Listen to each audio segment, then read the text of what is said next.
এটা নিয়ে আলোচনা করব মহাকর্ষ অভিকর্ষ। তোমাদের মেডিকেল ভর্তি পরীক্ষার ক্ষেত্রে দেখা যায় সুপারফিশিয়াল কিছু কোশ্চেন বেশি আসে, ছোট ছোট কিছু ম্যাথ আছে, প্লাস আদার্স যে আলোচনাগুলো আছে আজকে করা হবে। তো প্রথমেই তোমাদের কয়েকটা কথা বলা আছে যে তোমার এই যে মহাকর্ষ সূত্র এটা আবিষ্কার করেন কে? Sir Isaac Newton. মহাকর্ষ সূত্র আবিষ্কার করেন কি? Isaac Newton. এই লাইনটা জানে রাখো।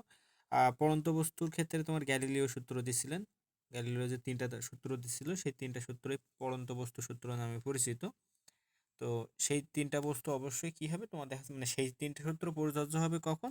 যখন স্থির অবস্থা থেকে পড়বে এবং বিনা বাধায় পড়ন্ত বস্তুর ক্ষেত্রে হয়। তোমাদের এই লাস্ট দুইটা লাইন লেখা আছে। তোমার স্থির অবস্থা থেকে পড়তে হবে এবং বিনা বাধায় পড়ন্ত বস্তু হলে সেক্ষেত্রে এই সূত্রটা প্রযোজ্য হবে। এবং এই সে সূত্র তিনটা জাস্ট শর্টকাটে কিছু জিনিস মাথায় রাখতে হবে যে প্রত্যেকটার ক্ষেত্রে জিনিসটা আছে। দেখো যে বাধাহীন পথে বলতে তোমার বোঝা যাচ্ছে যে বায়ুশূন্য স্থানে বা বাধাহীন পথে, সেখানে বায়ুর কোনো বাধা থাকবে না। তখন কি হবে? সকল বস্তুই, যদি তোমার প্রথম সূত্রে যদি দেখি তাহলে সকল বস্তুই নিশ্চল অবস্থা থেকে যাত্রা করে সমান দ্রুততায় নিচে নামবে, অর্থাৎ সমান সময়ে সমান দূরত্ব অতিক্রম করবে। সমান সময়ে সমান দূরত্ব, তাহলে সমান সময়ে সমান দূরত্ব অতিক্রম করে, তাহলে তুমি যদি এরকম ধরো এর সমানুপাতিক টি, তো সময় যত যাবে দূরত্বটাও সেম হবে। তো এরকম ভাবে তো তাহলে সমান সময়ে সমান দূরত্ব অতিক্রম করবে। তাহলে এটা হলো পরন্ত বস্তুর প্রথম সূত্র, এটা সবাই মোটামুটি মনে রাখতে পারে। আর এটার ক্ষেত্রে যে পরীক্ষাটা আছে শেষ লাইনে লেখা আছে, দেখো গিনীয় পালক পরীক্ষার সাহায্যে এই সূত্র মানে প্রথম সূত্রটা প্রমাণ করা যায়। গিনীয় পালক পরীক্ষার ক্ষেত্রে দেখা যাচ্ছে কি হয়, তোমার ওই একটা পালক ফেলা হয় এবং দেখা যাচ্ছে একটা পাথর ফেলা হয় উপর থেকে, এবং দেখা যাচ্ছে ধরুন এই জায়গা থেকে ফেলা হলো এবং এইটা হলো ভূমি। তো এই উপর থেকে যখন ফেলানো হচ্ছে তখন দেখা যাচ্ছে দুইটাই, একটা দেখা যাচ্ছে ওজন বেশি, একটার ওজন কম, কিন্তু তারপরে দেখা যাচ্ছে দুইটাই একই সময় এসে মাটিতে এসে পড়ছে। এবং সেক্ষেত্রে এই যে স্থানটা হবে এই স্থানটা অবশ্যই বায়ুশূন্য স্থান হবে, এখানে কোনো বায়ুর বাধা থাকবে না। এরপরে দ্বিতীয় সূত্রের ক্ষেত্রে বলছে দেখো ভি সমানুপাতিক টি, অর্থাৎ বাধাহীন পথে পড়ন্ত বস্তুর নির্দিষ্ট সময়ে যে প্রাপ্ত বেগ ভি, যেটা ওই সময়ের সমানুপাতিক টি, তাহলে পড়ন্ত বস্তুর নির্দিষ্ট সময় বেগ ওই সময় সমানুপাতিক। জাস্ট তোমরা এই ভি সমানুপাতিক টি এইটুকু মাথায় রাখতে পারলেও কিন্তু তোমরা দ্বিতীয় সূত্র লিখতে পারবা বা মনে রাখতে পারবা। এইটা থেকে যদি আমরা বলি তাহলে ভি যদি সমানুপাতিক দিয়ে উঠে দেয় তো সমান সমান আমরা লিখতে পারি V one by T one সমান V two by T two, এটা কিন্তু আমরা লিখতে পারি। তৃতীয় সূত্রের ক্ষেত্রে কি? বাধাহীন পথে পড়ন্ত বস্তু নির্দিষ্ট সময়ে যে অতিক্রান্ত দূরত্ব ওই সময়ের বর্গের সমানুপাতিক, অর্থাৎ এই সমানুপাতিক টি স্কোয়ার। নির্দিষ্ট সময় যে অতিক্রান্ত দূরত্বকে এইচ দ্বারা প্রকাশ করছে যেহেতু, আর যে সময় সেটা হলো টি, তার বর্গের সমানুপাতিক, টি স্কোয়ারের সমানুপাতিক, এই সমানুপাতিক টি স্কোয়ার। তো এক্ষেত্রে কি H one by T one এর স্কোয়ার সমান সমান H two by T two এর স্কোয়ার লিখতে পারি। আর মোটামুটি এই তিনটা সূত্র। এরপরে সামনে যদি দেখায় তোমাদের, এখানে একটা কাজের মধ্যে একটা কথা বলছে যে যে কোনো উচ্চতা থেকে পড়ন্ত বস্তুর ক্ষেত্রে অভিকর্ষীয় ত্বরণ সুষম থাকে না। কারণ কি? অভিকর্ষ ত্বরণ মূলত নির্ভর মানে অভিকর্ষী ত্বরণটা উচ্চতার উপর নির্ভর করে, তাই বিভিন্ন উচ্চতায় অভিকর্ষ ত্বরণটা বিভিন্ন হয়। কম উচ্চতার ক্ষেত্রে অভিকর্ষ ত্বরণটা বেশি হয়, বেশি উচ্চতার ক্ষেত্রে অভিকর্ষ ত্বরণটা কম হয়। এরপরে কিছু প্র্যাকটিক্যাল আছে, আপাতত তোমাদের দরকার নাই, এখান থেকে তেমন প্রশ্ন আসে না। এরপরে গ্রহের শেষের দিকে যেটা আছে, গ্রহর যে গতি সম্পর্কিত কেপলারের সূত্র। তো নক্ষত্রের গতিবিধি সম্পর্কে তো বিভিন্ন বিজ্ঞানীর অনেক আগ্রহ ছিল। তো ষোড়শ শতাব্দীতে প্রায় ডেনমার্কের যে জ্যোতির্বিদ টাইকোব্রো টাইকোব্রে ডেনমার্কের জ্যোতির্বিদ টাইকোব্রে মঙ্গল গ্রহের গতিবিধি লক্ষ্য করেন। তাহলে যদি পরীক্ষায় আসে মঙ্গল গ্রহের গতিবিধি লক্ষ্য করেন কে? টাইকোব্রে। এবং এই গতিবিধি থেকে তিনি কিছু তথ্য আহরণ করেন। তো সেই গবেষণার ক্ষেত্রে যে জিনিসটা হয়েছে তোমার, গবেষণার ক্ষেত্রে যে জিনিসটা হয়েছে যে তোমার পরবর্তীতে বলছে দেখো যে তার গবেষণালব্ধ তথ্য অন্যান্য পর্যবেক্ষণের সাহায্যে 1618 খ্রিস্টাব্দে ডেনমার্কের অপর জ্যোতির্বিদ এই জোহান কেবলার কি সিদ্ধান্তে উপনীত হয়েছে যে গ্রহগুলোর কোনো একটি মানে কোনো এক বলের প্রভাবে সূর্যকে কেন্দ্র করে অবিরাম ঘুরছে, গ্রহগুলো সূর্যকে কেন্দ্র করে ঘুরছে। তো এই সম্পর্কে তিনি তিনটা সূত্র প্রদান করেন, সেই তিনটা সূত্রই কেবলারের গ্রহ সম্পর্কিত সূত্র নামে পরিচিত। তিনটে সূত্র যদি তোমরা দেখো তো সেক্ষেত্রে প্রথমে আছে উপবৃত্ত সূত্র, ক্ষেত্রফল সূত্র, সময়ের সূত্র। সূত্রগুলো কিন্তু নাম রাখতে হবে, কারণ তোমাদের দেখা যাচ্ছে মেডিকেলের ক্ষেত্রে এরকম দিয়ে দিল নিচের কোনটি কেবলারের সূত্র নয়, এই ক্ষেত্রফলের জায়গায় আয়তনের সূত্র লাগাই দিল। বা উপবৃত্তর জায়গায় পরাবৃত্তের সূত্র লাগাই দিল অপশনে একটা। তো এই জিনিসগুলো কিন্তু খেয়াল রাখো।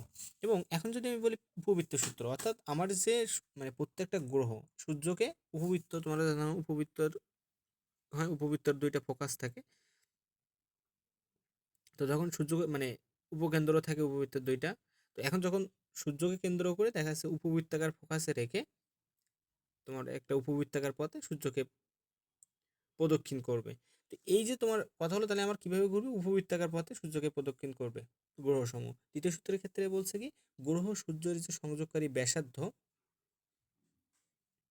গ্রহ আর সূর্যর যে মানে সাপোজ তুমি এইটা গ্রহ ধরলা, এটা সূর্য ধরলা, তো গ্রহ আর সূর্যের যদি তোমরা এটা দেখো, অর্থাৎ সাপোজ তোমাদের দ্বিতীয় সূত্রের ব্যাখ্যার মধ্যে এই কথাটা তুলে দিছে। দেখো এখানে প্রথম সূত্রের ক্ষেত্রে কি সূর্যের চারিদিকের যে গ্রহের আকৃতি প্রকাশ করছে, আর মনে করছে এস আর এস ড্যাশ দুটো উপবৃত্তের নাভি বা উপকেন্দ্র, যেটা এখানে চিত্রের মধ্যে এস আর এস ড্যাশ, এবং দেখা যাচ্ছে এই এস নাভিটি উপবৃত্তের মানে সূর্যের ফোকাসে অবস্থিত। কেপলারের প্রথম সূত্র অনুসারে যে কোনো গ্রহ সূর্যকে এস বিন্দুতে রেখে উপবৃত্তাকার পথে ঘুরবে। এই এস বিন্দু যদি সূর্য থাকে আর গ্রহগুলো উপবৃত্তাকার পথে এইভাবে ঘুরতে থাকবে। দ্বিতীয় সূত্রের ক্ষেত্রে বলছে কি, দেখো যে এই সূত্র কক্ষীয় বেগ এবং সূর্য উপগ্রহের যে মধ্যবর্তী দূরত্বের মধ্যে সম্পর্ক স্থাপন করে। অর্থাৎ কোনো গ্রহ যদি টি সময়ে পি অবস্থান থেকে কি অবস্থানে আসে, দেখো টি সময় যদি এই পি থেকে কি অবস্থানে যায়, তো একই সময়ে ওই গ্রহ এম অবস্থান থেকে আর অবস্থানে আসতে পারবে। ক্ষেত্রফলের সূত্র, উভয় সাইডের ক্ষেত্রফলটা সমান থাকবে। তো এই ক্ষেত্রে দেখা যাচ্ছে এই যে তোমার মানে পি কিউ এস এর যে ক্ষেত্রফল, পি কিউ এস এর যে ক্ষেত্রফল আর এই সাইডে যে এম এস আর এর যে ক্ষেত্রফল, ওই দুইটা ক্ষেত্রফল সমান হবে। এই কারণে বলছে এটা হলো ক্ষেত্রফলের সূত্র, যে সূর্য মানে গ্রহ সূর্যের যে মানে গ্রহ আর সূর্যের যে সংযোগকারী ব্যাসার্ধ রেখা, সেগুলো সমান সময় সমান ক্ষেত্রফল অতিক্রম করবে। অর্থাৎ সূর্যটা যদি এইখানে থাকে, গ্রহটা যদি এইরকম পথ অতিক্রম করে, এখানে যে ক্ষেত্রফল, যদি গ্রহটা এই সাইডে থাকে, এখানে যে ক্ষেত্রফলটা হবে, দুইটাই ক্ষেত্রফলই সমান হবে। এটা হলো দ্বিতীয় সূত্রের ক্ষেত্রে। তৃতীয় সূত্রের ক্ষেত্রে যদি তোমরা দেখো, তো এক্ষেত্রে কি হয়েছে, এটা হলো সময় সূত্র। অর্থাৎ প্রতিটি গ্রহের যে পর্যায়কাল আসবে, সেই পর্যায়কালের যদি তুমি বর্গ করো, পর্যায়কালের বর্গ সূর্য হতে তোমার দেখা যাচ্ছে যে মানে ওই গ্রহটার যে দূরত্ব, সেই গড় দূরত্বের ঘনফলের সমানুপাতিক হবে। অর্থাৎ টি স্কোয়ার সমানুপাতিক S A Q, T square সমানুপাতিক এ কিউ। এটাকে অনেক সময় অর্ধপরাক্ষও বলে, এটাকে অনেক সময় অর্ধপরাক্ষও বলে। অর্থাৎ তুমি যদি এর যে বড় ব্যাসটা আছে, এই বড় ব্যাসটাকে যদি তুমি 2 এ ধরো, তাহলে এর যে অর্ধেক করলে যে জিনিসটা আসবে, সেটা হলো অর্ধপরাক্ষ এ। বুঝতে পারছো? এই কারণে এটা বলছে গড় দূরত্বের ঘনফলের সমানুপাতিক। বা তোমাদের যদি তপন স্যারের বই দেখো, তখন এখানে লেখা আছে মানে অর্ধপরাক্কের ঘনফলের সমানুপাতিক। তো এটা গেল আমার টি স্কোয়ার সমানুপাতিক এ কিউ। তো এটা দিয়ে কিন্তু আমরা সূত্র করতে পারি টি ওয়ান এর স্কোয়ার বাই টি টু এর স্কোয়ার সমান সমান এ ওয়ান এর কিউ বাই এ টু এর কিউ। এই সূত্রটি কিছু ম্যাথও আছে। এখন এখান থেকে কয়েকটি জিনিস জানতে হবে, যে প্রথম সূত্র কক্ষপথের আকৃতি প্রকাশ করে, যেটা পরাবৃত্তাকার না উপবৃত্তাকার, এই যে আকৃতি, এটা যে উপবৃত্তাকার, এই যে আকৃতিটা প্রকাশ করে। তৃতীয় সূত্র হতে দেখো আকারটা জানতে পারি আমরা, গ্রহের কক্ষপথের যে আকার, সে আকারটা আমরা জানতে পারি। তাহলে প্রথম সূত্র দ্বারা আকৃতি, তৃতীয় সূত্র দ্বারা আকার। গোলাই ফেলো না আবার।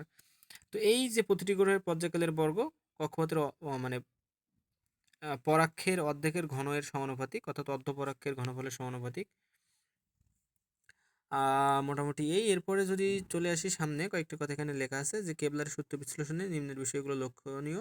এই গ্রহের আবর্তনকাল এর ভরের ওপর কিন্তু নির্ভর করে না, এর ভর বেশি না কম সেটার উপর নির্ভর করে না। আর সূর্য থেকে গ্রহের যে গড় দূরত্ব যত কম হয়, অর্থাৎ সূর্যের যত নিকটে থাকবে, তার আবর্তনকালও তত কম হবে। এই কথাটা মাথায় রাখো, মাঝে মাঝে ছোট ছোট ম্যাথ করতে কাজে লাগবে।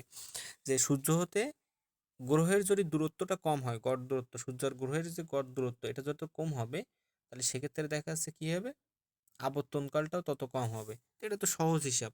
তোমার দেখা যাচ্ছে এইখানে ধরো সূর্যটা আছে, এইখানে হলো গ্রহ আছে, আর ধরো না এইখানে সূর্য আছে, আর এটা হলো এইখানে মানে তোমার গ্রহটা আছে। এখন এই বড় পথ যখন অতিক্রম করবে, তাহলে অবশ্যই সময়টা বেশি লাগবে, অর্থাৎ আবর্তনকালটা বেশি হবে। কিন্তু যদি এরকম হয় যে সূর্য আর গ্রহটা কাছাকাছি আছে, তাহলে একে ঘুরতে কিন্তু অল্প সময় লাগবে। দ্যাটস ওয়াই এই কথাটাই বোঝে, তখন আর আবর্তনকালটা কম হবে। এরপরে তোমার যদি সামনে আসি, সূর্য পৃথিবীর যে মহাকর্ষ বল, এটা এফ সমান G M M by R square সূত্র দিয়ে সেই তোমাদের 9 10 যে সূত্র করছিলাম, দুইটা বস্তু থাকলো, এদের মধ্যে যে আকর্ষণ বল ক্রিয়া করলো, যে আকর্ষণ বল এখানে জি হলো সে মহাকর্ষীয় ধ্রুবকান হয়, আর ওই যে দুইটা বস্তু ধরছিল তার ভর m1 আর m2, আর এখানে আরটা হলো তাদের মধ্যবর্তী যে দূরত্ব। করে এটা তেমন দরকার নেই, জাস্ট একবার এই যে মানটা রিডিং দিতে পারো, সমস্যা নেই। এরপরে তোমার মহাকর্ষের ক্ষেত্রে মহাকর্ষ তোমার বল কে আবিষ্কার করেন? সর্বপ্রথম স্যার আইজাক নিউটন। মহাকর্ষ জিনিসটা কি আর অভিকর্ষ জিনিসটা কি একটু পার্থক্য আছে কিন্তু। মহাকর্ষর ক্ষেত্রে মনে রাখবা, মনে রাখবা মহাবিশ্বের যে কোনো মহাকর্ষের মনে রাখবা মহাবিশ্বের অবস্থিত যে কোনো দুইটা বস্তুর মধ্যে যে আকর্ষণ বল সেটা হলো মহাকর্ষ বল। মহাকর্ষের ক্ষেত্রে কি মহাবিশ্বের যে কোনো দুইটা বস্তুর মধ্যে, হতে পারে সেটা পৃথিবী, হতে পারে আর একটা বস্তু। আর অভিকর্ষটা কি? অভিকর্ষের ক্ষেত্রে পৃথিবীটা ফিক্স থাকবে, মাথা রাখো। অভিকর্ষের ক্ষেত্রে পৃথিবীটা ফিক্স থাকবে। তাহলে অভিকর্ষের ক্ষেত্রে পৃথিবী এবং অন্য যে কোনো একটা বস্তুর মধ্যে যে আকর্ষণ বল সেটা হলো অভিকর্ষ বল বা মাধ্যাকর্ষণ বল। তাহলে মহাকর্ষের ক্ষেত্রে মহাবিশ্বের যে কোনো দুইটা বস্তুর মধ্যে আকর্ষণ বল, আর অভিকর্ষ বল হলো পৃথিবী এবং অন্য যে কোনো একটা বস্তুর মধ্যে আকর্ষণ বল। তো এই অভিকর্ষটাও কিন্তু এক ধরনের মহাকর্ষ। অভিকর্ষটা কেন এক ধরনের মহাকর্ষ? কারণ অভিকর্ষের ক্ষেত্রেও কিন্তু পৃথিবী আর অন্য একটা বস্তু, তার মানে কি মহাবিশ্বেরই তো দুইটা বস্তুর মধ্যে আকর্ষণ বল। এবং এরপরে যদি তোমাদের বলো যে সূর্য চন্দ্রের যে মধ্যকার আকর্ষণ বল সেটা কি? মহাকর্ষ, কারণ মহাবিশ্বের যে কোনো দুইটা বস্তুর মধ্যে। আর পৃথিবী একটা আর কাছে একটা আমের মধ্যে যে মধ্যকার আকর্ষণ বল সেটা কি? একটা অভিকর্ষ বল। মোটামুটি এই জিনিসটা ক্লিয়ার রাখো। এরপরে তোমার নিউটনের মহাকর্ষ সূত্র আছে। নিউটনের মহাকর্ষ সূত্রটা কি? তোমার আমি যেটা বলছিলাম যে দুইটা বস্তু ধরো m1 আর m2 দুইটা ভরের বস্তু, এদের মধ্যবর্তী দূরত্ব যদি তুমি d নাও, তো এদের মধ্যে যে আকর্ষণ বল সেই বলটার ক্ষেত্রে এই সূত্রটা ক্রিয়া করে। অর্থাৎ মহাবিশ্বের যে কোনো দুইটা বস্তু কণা পরস্পরকে আকর্ষণ করবে, আমরা জানি, কারণ আপেল নিচ থেকে বস্তু কি পৃথিবীর দিকে আকর্ষণ করছে। আর এই আকর্ষণ বল বস্তু দুইটির ভরের গুণফলের সমানুপাতিক। তাহলে বস্তু দুইটার ভর কি m1 আর m2 ধরছিলাম, তাহলে এফ সমানুপাতিক m1 m2। আর এই মানে এদের মধ্যকার দূরত্বের বর্গের ব্যস্তানুপাতিক, মধ্যকার দূরত্ব ধরছিলাম ডি, তাহলে এফ সমানুপাতিক কি হবে 1/d²। এবং এই বল যে এদের যে তোমার কর্ণদ্বয় আছে সেই কর্ণদ্বয় সরলরেখা বরাবর ক্রিয়া করবে, অর্থাৎ এদের সংযোজক যে সরলরেখা সেই সরলরেখা বরাবর ক্রিয়া করবে। তাহলে আমরা এই দুইটা সূত্র একসাথে করলে লিখতে পারি। আচ্ছা বলো। এখানে দেওয়া 1627 সালে মহাকর্ষের সূত্র আবিষ্কার করে, প্রথম পাতায় ছিল 1681 সালে মহাকর্ষের সূত্র দেন। আচ্ছা, কথা হলো এটা তার গবেষণার অনেকটা সাল আছে।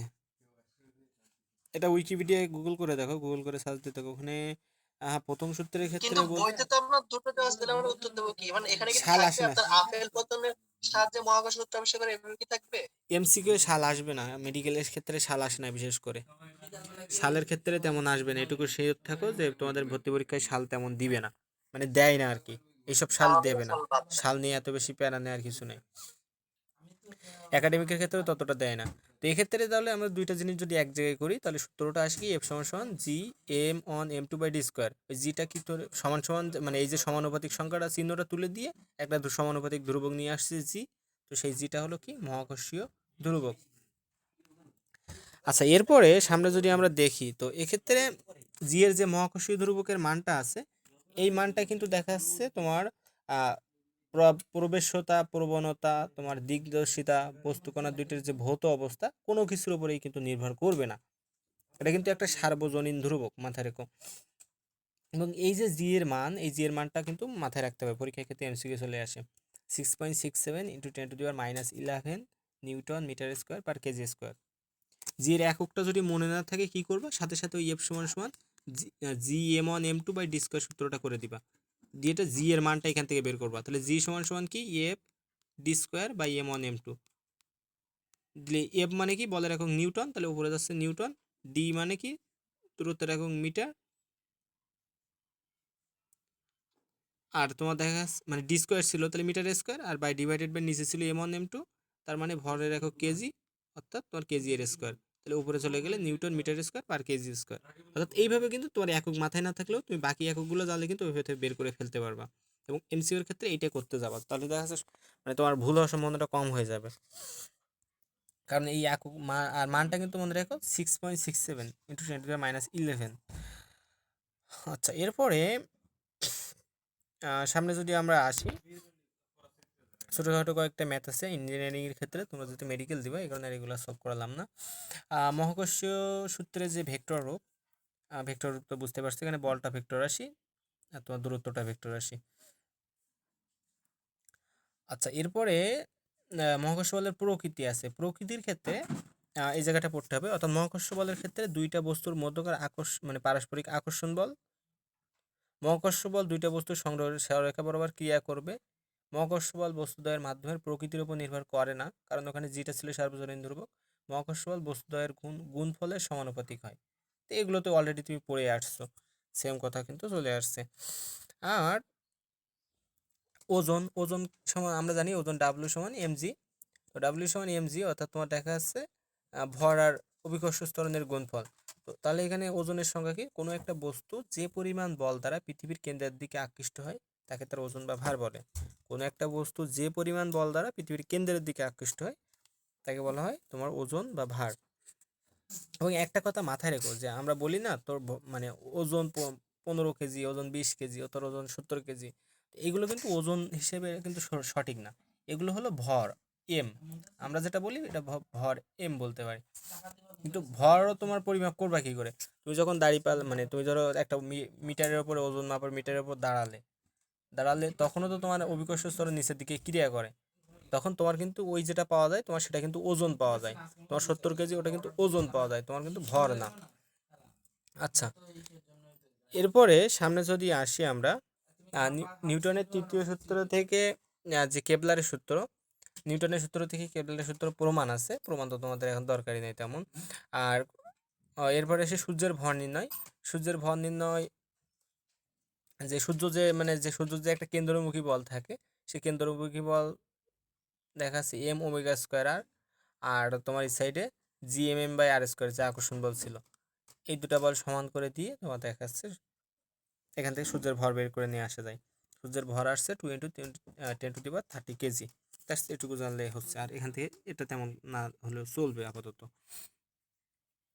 আর এরপরে এখানে ছোট্ট একটা ম্যাথ আছে, এই টাইপের ছোট ছোট ম্যাথ কিন্তু মেডিকেল আসতে দেখা যায়, যে পৃথিবীর ব্যাসার্ধ হঠাৎ যদি অর্ধেক হয়ে যায় কিন্তু তার ভর অপরিবর্তিত রয়েছে, সেক্ষেত্রে ভূপৃষ্ঠ অভিকর্ষ ত্বরণের মান কিরূপ পরিবর্তন হবে?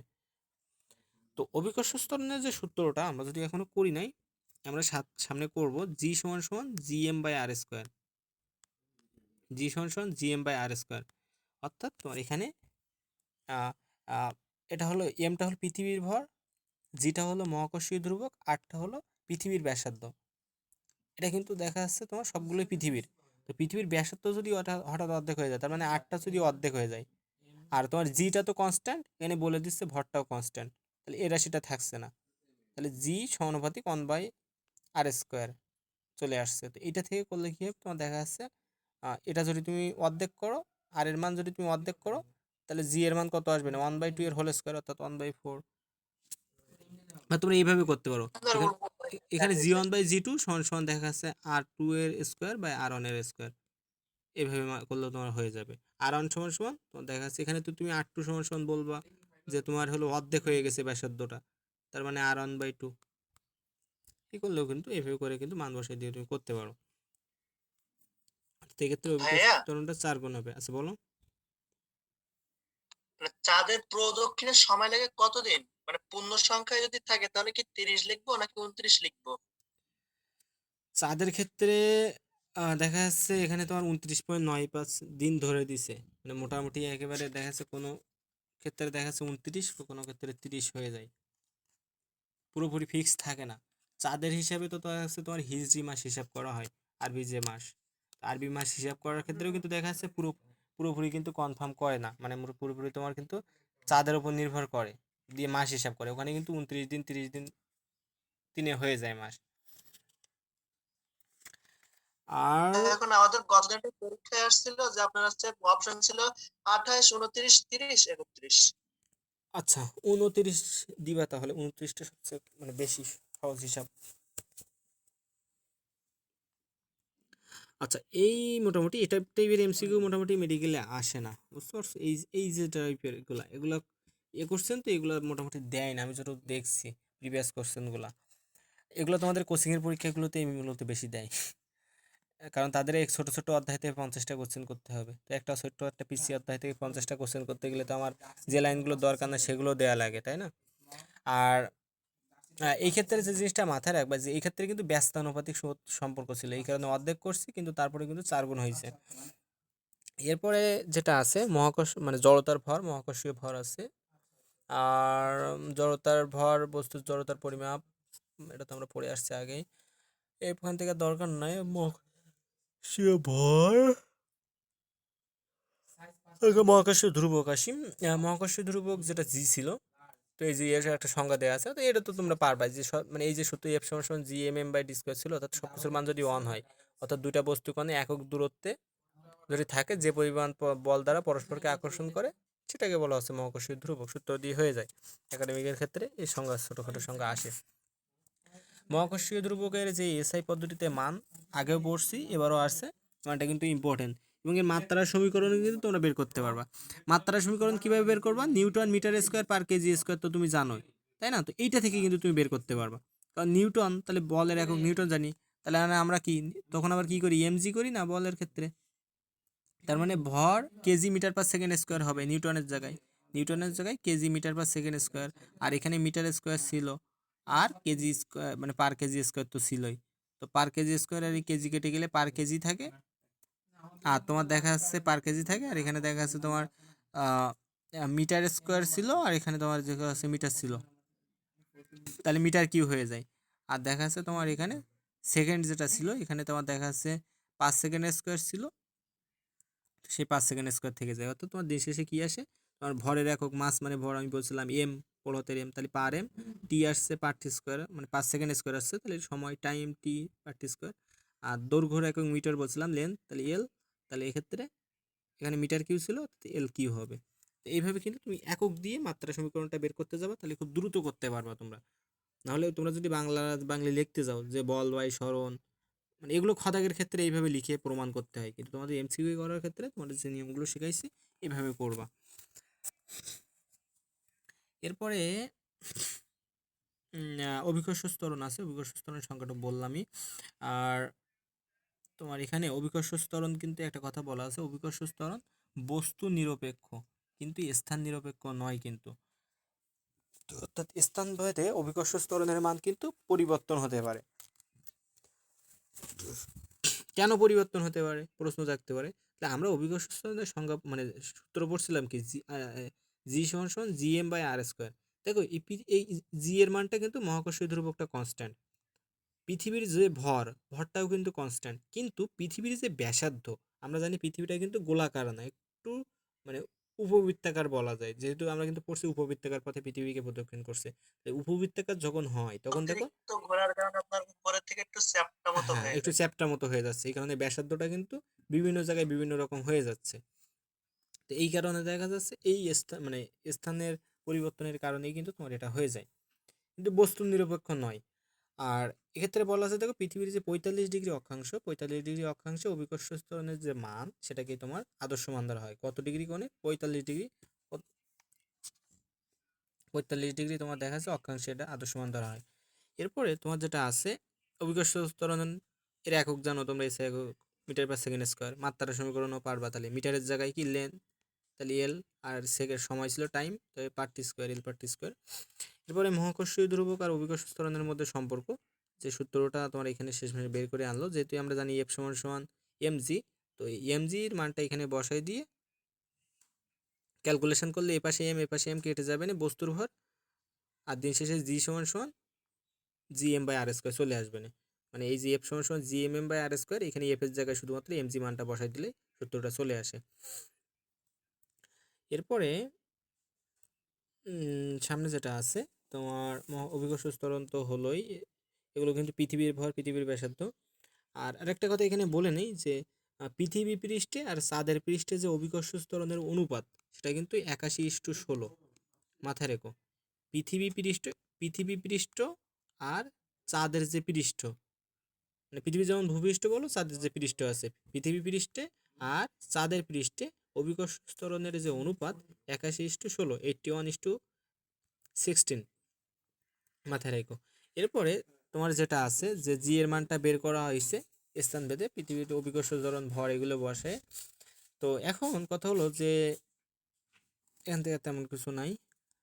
আর যেহেতু দেখা যাচ্ছে এটা তোমার দূরত্বের ব্যস্তানুপাতিক সম্পর্ক, মানে দেখা যাচ্ছে তোমার জি আর আর এর যে সম্পর্ক, জি সমান সমান G M by R square, নিচে আছে আর স্কোয়ার, তার মানে কি আর এর সাথে কিন্তু ব্যস্তানুপাতিক সম্পর্ক জি এর, এই কারণে কিন্তু লেখটা এরকম হয়ে গেছে।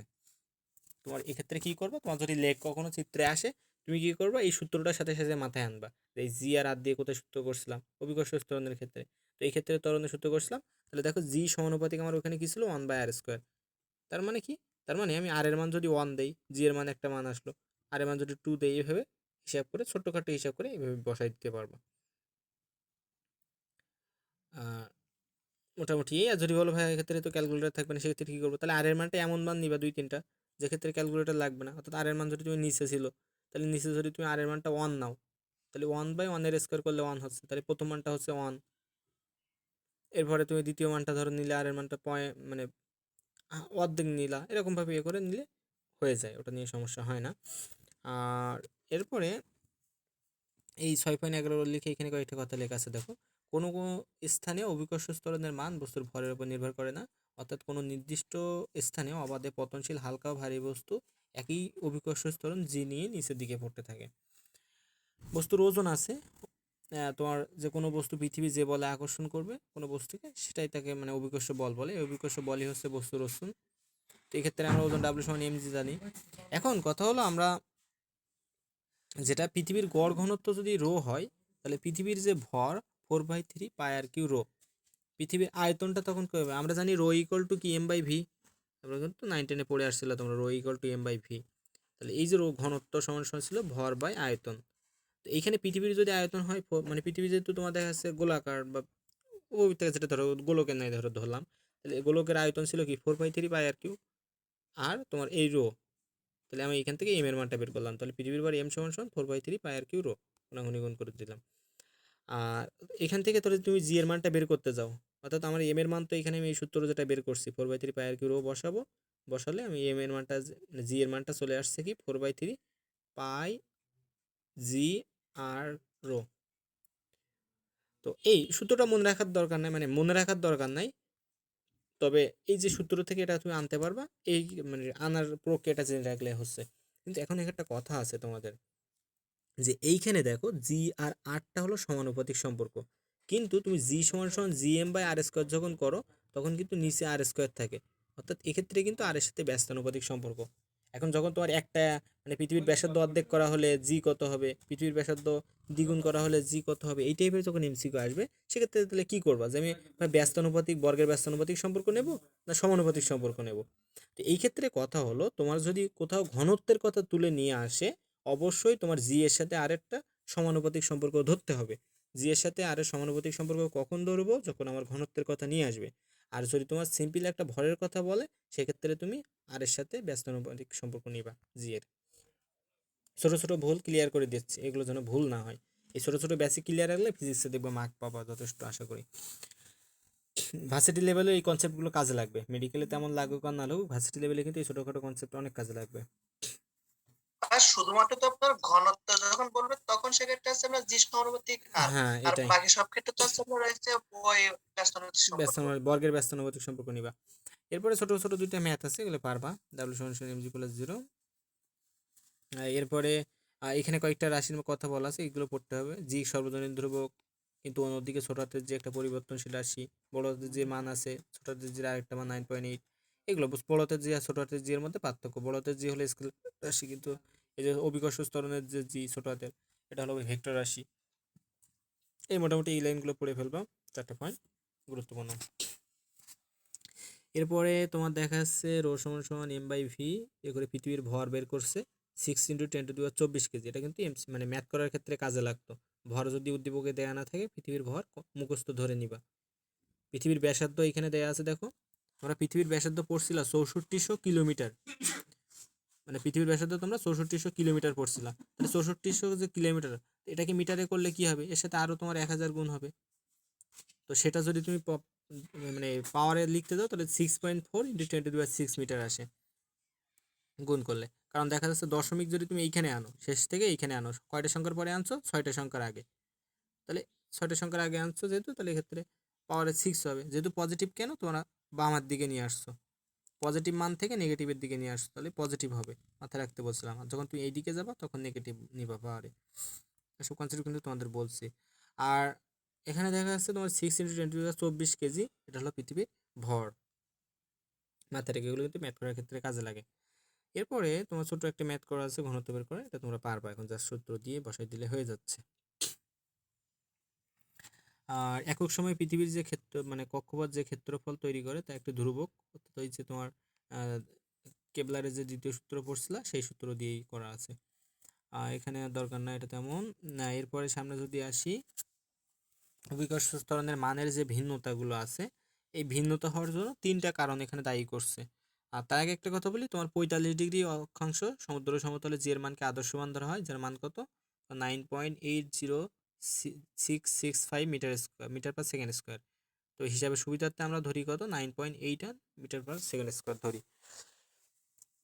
এখন এই যে মানে অভিকর্ষ ত্বরণ জিটা তো ধ্রুবক নয়, এখন এই যে মানটা পরিবর্তন হতে পারে, এখানে কার কার প্রভাব রয়েছে, উচ্চতার ক্রিয়া, অক্ষাংশ ক্রিয়া বা আকৃতি ক্রিয়া, আর পৃথিবীর ঘূর্ণন ক্রিয়া বা পৃথিবীর আহ্নিক গতি ক্রিয়া। এটা জিনিস কিন্তু মাথায় রাখতে, উচ্চতার কারণে হতে পারে, অক্ষাংশের কারণে হতে পারে অর্থাৎ আকৃতির ভিন্নতার কারণে, আর পৃথিবীর ঘূর্ণন বা আহ্নিক গতির যে ক্রিয়া সেটার কারণে কিন্তু হতে পারে। তো উচ্চতার ক্রিয়ার ক্ষেত্রে তোমার জি সমান সমান 4π ρ/g, অর্থাৎ তোমার এই ক্ষেত্রে উচ্চতার কথা তো বললাম, কোনো বস্তু যদি পৃথিবী পৃষ্ঠে অবস্থিত থাকে, তো এক্ষেত্রে জি সমান সমান gm/r²। এই সূত্রতে জাস্ট উচ্চতার যে ভিন্নতা, আর এর যে ভিন্নতা, এই কারণে তোমার দেখা যাচ্ছে মান ভিন্ন হতে পারে। এবং এখানে বসে দেখো দার্জিলিং সমুদ্র পৃষ্ঠ থেকে অনেক উপরে অবস্থিত বলে জি এর মান কিছুটা কম। এন্ড কেন কম, কারণ দার্জিলিং পৃথিবী ছাড়া মানে পৃথিবী পৃষ্ঠ থেকে অনেক উপরে অবস্থিত। তো এক্ষেত্রে আর এর মানটা কি, আর আর মান বেশি। আর এর মান বেশি হলে তখন দেখা যাচ্ছে জি এর মানটা কম। আর এক্ষেত্রে তোমরা মাথায় রাখো, আমরা কিন্তু পৃথিবীর উপরিপৃষ্ঠে অবস্থান করছি, এটা কিন্তু মাথায় রাখো, আমরা কিন্তু পৃথিবীর মধ্যে না, আমরা কিন্তু পৃথিবীর উপরের পৃষ্ঠে অবস্থান করছি, তাও কিন্তু ছিটকে পড়ছি না, জাস্ট এই নিচের দিকে যে আমার মাধ্যাকর্ষণ বল আছে, তো এটা কিন্তু সৃষ্টিকর্তার একটা নিদর্শন, ওরা পৃথিবীর উপরের পৃষ্ঠে আছে কিন্তু ছিটকে পড়ছে না পৃথিবী থেকে। তো এরপরে দ্বিতীয় ক্ষেত্রে যেটা আছে, তোমার কোনো বস্তু পৃথিবী পৃষ্ঠ থেকে কত উপরে বা কত নিচে, মানে পৃথিবীর মধ্যে কতটুকু বা কত উপরে, এর উপর ভিত্তি করে দেখা যাচ্ছে তোমার অভিকর্ষ ত্বরণের মান পরিবর্তন হয়। তো যখন তোমার দেখা যাচ্ছে কোনো একটা পৃথিবী পৃষ্ঠ থেকে উপরে হবে, তখন কি আর এর সাথে সেই এইচ উচ্চতাটা এক্সট্রা যে এইচ উচ্চতাটা এটা তুমি যোগ করে দিবা, তাহলে জি এইচ সমান সমান তোমার এটা ধরছে এইচ উচ্চতা, এটা জি এইচ সমান সমান gm/r+h²। আর যখন তোমার মানে এই সূত্রটা মাথায় রাখবে, একই সাথে এই সূত্রটা মাথায় রাখবে। এই সূত্রটা তোমার দুইটা বস্তুর সাথে তুলনা করে, মানে ভূপৃষ্ঠ আর পৃষ্ঠ থেকে উচ্চতায় এই দুটো তুলনা করে তোমার এখান থেকে ক্যালকুলেশন করে তোমার যে সূত্রটা আসছে, আমি এখন প্রমাণ করার সময় নাই, দিতে করতে পারছি না। তো জি এই সমান সমান এখান থেকে এই লাইনটা মাথায় রাখবা, এই যে 2 নম্বর লাইনটা আর এই লাইনটা, এই দুটো কিন্তু ম্যাথ করার ক্ষেত্রে কাজ লাগবে, ভার্সিটি বলো মেডিকেল বলো সব ক্ষেত্রে। মানে এখানে GH/G সমান সমান r², মানে তোমরা এটা এইভাবে না মনে রাখে, আমি যেভাবে রাখতাম যে তোমার দেখা যাচ্ছে G/GH, বা তোমার এভাবে মনে রাখতে পারো জি সমান সমান কি হবে, জি সমান সমান r²/r+, না r+h² হবে উপরে,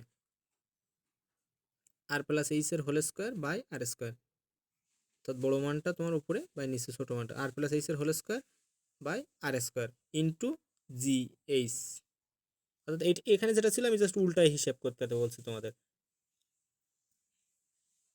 জি সমান সমান আর আর এখানে দেখা যাচ্ছে যে যেটা আছে পরের যে সূত্রটা আছে, তোমার দেখা যাচ্ছে GH সমান সমান জি ইন্টু 1 - 2h/r।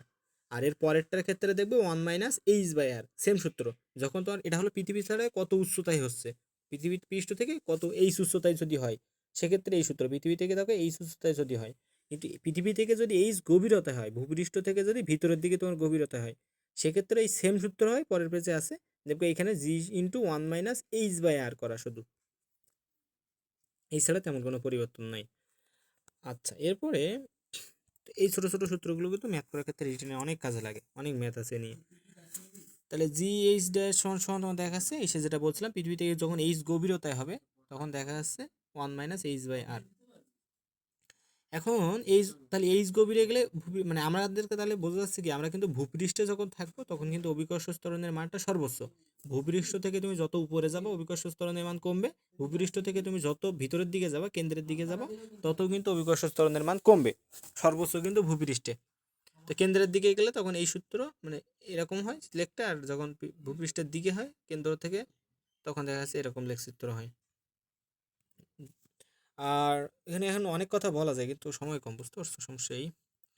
আর বাট তার মানে তো আপনার উপরের থেকে নিচের দিকে আপনার অর্ধেক গেলে তো হচ্ছে আপনার ওই যে ওই ইয়ে হবে, মানে উপরের থেকে নিচে হ্যাঁ, ডাবল যাওয়া লাগবে এইটা এটা পরে একটা ম্যাথ অর্ধেক আছে, করতে। এই ম্যাথটা আমি বলবো তোমাদের, ওই ম্যাথের ক্ষেত্রে বলবো, এর পরের পেজে একটা ম্যাথ আছে, ওই ম্যাথের ক্ষেত্রে ওই কথাগুলো আমি আলোচনা করব। এখানে তোমার দেখা যাচ্ছে যেটা বলছিলাম যে ভূপৃষ্ঠ সবচেয়ে বেশি আর বাকি উপরে নিচে কম। আচ্ছা, এরপরে যে ম্যাথটা আছে দেখো, ছোট্ট একটা ম্যাথ আছে যে অভিকর্ষ ত্বরণ হওয়ার ভূপৃষ্ঠের দেখা যাচ্ছে অভিকর্ষ ত্বরণের শতকরা 81 ভাগ হবে। এই টাইপের যে ম্যাথগুলো আছে এগুলো বোর্ড কোশ্চেনে চলে আসে বা ভার্সিটি লেভেলে চলে, মানে এমসিকিউ লেভেলে চলে আসলো তখন এই যে সূত্রটা ডাইরেক্ট বসাই দেবা, জি ড্যাশ বাই জি সমান আর বাই এইচ এর হোল স্কোয়ার, বা তোমার যেভাবে মনে রাখতে বলছি ওই আগের পার্ট থেকে ওইভাবে মনে রাখে, যেভাবে করলে হবে, এটা যে কোনো একটা নিয়ম করলে হবে, এগুলো ক্যালকুলেটর ছাড়াও করা যায়। কারণ এইখানে দেখো এই যে পার্টগুলো আছে এই স্কোয়ার রুটে গিয়ে এই সাইড রুট হয়ে যাচ্ছে, 9/10 এসে গেছে, এই যে পার্টটা পুরোটুকু কিন্তু ক্যালকুলেটর ছাড়া সম্ভব, মাথায় রেখো। তখন কিন্তু ডাইরেক্ট তোমার অপশানে এইচ সমান r/9 থাকবে, তখন কিন্তু এরকম মান থাকলো না। তার মানে কিন্তু এই টাইপের ম্যাথ কিন্তু ভার্সিটি লেভেলে এমসিকিউ আসা সম্ভব, আসে কিন্তু। এরপরে একটা ছোট্ট একটা ম্যাথ আছে দেখো, যে পৃথিবী পৃষ্ঠ হতে এই উচ্চতা এবং ভূপৃষ্ঠ হতে ডি গভীরতায় অভিকর্ষ ত্বরণের মান সমান, ডি এর সাপেক্ষে এইচ এর মান নির্ণয় করো, তখন এইচ সমান d/2। এই সূত্রটা কি মানে এই যে তোমার এই উচ্চতায় আর ডি গভীরতায় যে সূত্রটা ছিল ওই সূত্রটা এক করে দিলে তোমার দেখা যাচ্ছে উভয়ের সাথে জি কেটে যাবে, এইচ মানে আর কেটে যাবে, গেলে দেখা যাচ্ছে এইচ টু এইচ সমান ডি আসবে, অর্থাৎ এইচ সমান d/2 আসবে। এটা ছোট ম্যাথ তোমরা পারবা এখন।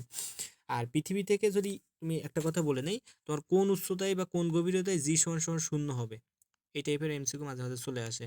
তো পৃথিবী হতে তুমি যখন উপরে যাবা, উপরে গেলে এইচ সমান সমান r/2 উচ্চতায়, এইচ সমান সমান r/2 উচ্চতায় অভিকর্ষ ত্বরণ 0, যখন তুমি ভূপৃষ্ঠ থেকে উচ্চতায় মানে উপরের দিকে যাচ্ছ, তোমার যে পৃথিবীর ব্যাসার্ধ তার অর্ধেক উচ্চতায় যখন তুমি ভূপৃষ্ঠ হতে অত উপরে যাবা তখন দেখা যাচ্ছে জি সমান সমান 0 হবে। আর যখন গভীরতায় যাবা তখন জি এইচ সমান সমান যদি আর হয়, অর্থাৎ তুমি যদি একবার পৃথিবীর কেন্দ্রে চলে যাও, অর্থাৎ আর গভীরতায় চলে যাও পৃথিবীর ব্যাসার্ধ যে আছে, যে ব্যাসার্ধটা আছে ওই ব্যাসার্ধর আঙ্গিকে মানে ওই সেম মানে যদি তুমি পৃথিবীর গভীরে চলে যাও, অর্থাৎ একবার তুমি কেন্দ্রে পৌঁছে যাচ্ছ, সেক্ষেত্রেও কিন্তু অভিকর্ষ ত্বরণ 0। পৃথিবীর কেন্দ্রে কিন্তু অভিকর্ষ ত্বরণ 0, আর পৃথিবী থেকে কত উচ্চতায়, r/2 উচ্চতায় অভিকর্ষ ত্বরণ 0।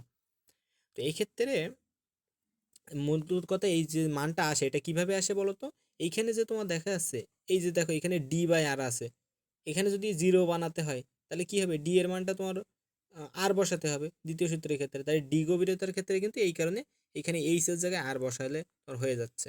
আর প্রথমটার ক্ষেত্রে দেখো 2h ছিল, তাহলে 2h কে যদি কাটতে হয় তাহলে অবশ্যই আমার কি মানে আর কাটতে হবে, তাহলে এখানে r/2 করতে হবে, তাহলে 2ও কেটে যাচ্ছে নিচের আরও কাটবে, তো এই ক্ষেত্রে এইচ এর জায়গায় তোমার r/2 বসাতে হয়, বসালে এখানে জিএইচ সমান সমান 0 আসে।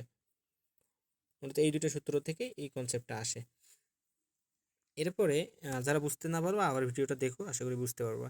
এখানে ছোটোখাটো ম্যাথ আছে, এই টাইপের ম্যাথগুলো এখন ক্যালকুলেট করতে পারবা। ভার্সিটি লেভেলে কিন্তু এই মানে ম্যাথগুলো সাইজে বড় কিন্তু কিন্তু খুব দ্রুত করা যায়, ক্যালকুলেটার ছাড়া করা যায়, এই টাইপের ম্যাথ কিন্তু আসে।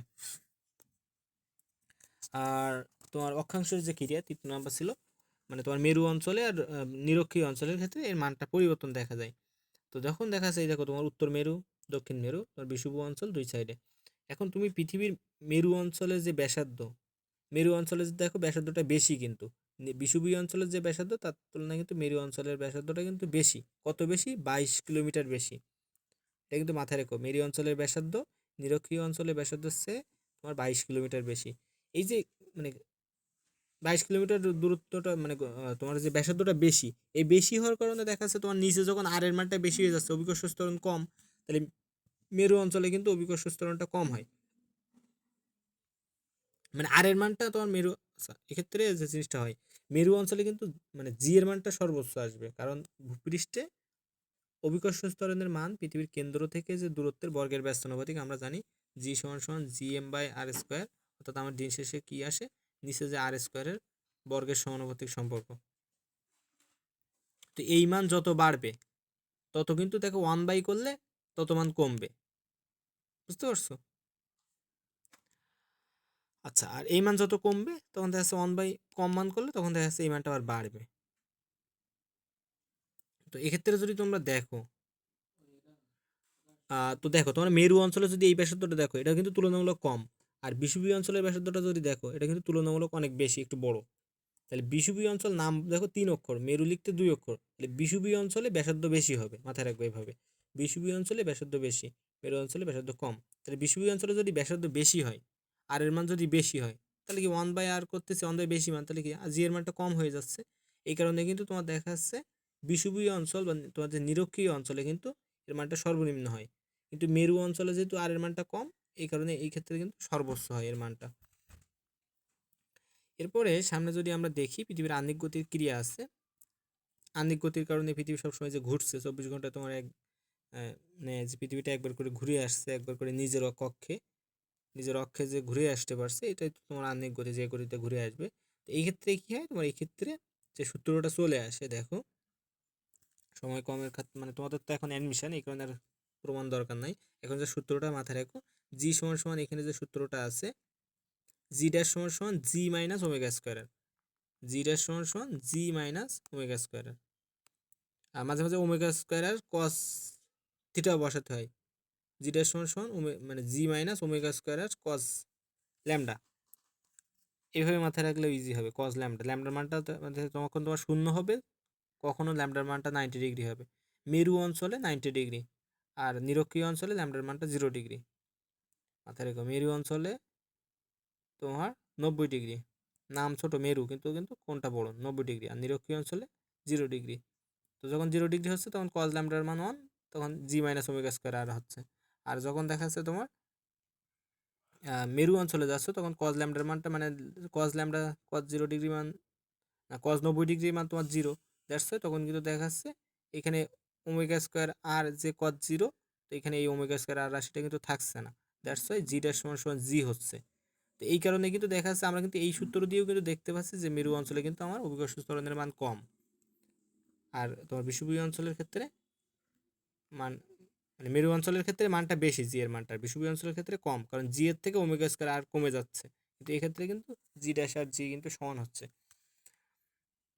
এই মোটামুটি কনসেপ্ট। এরপরে সামনে আছে, এখানে তোমার দেখা যাচ্ছে কিছু সিদ্ধান্ত আছে।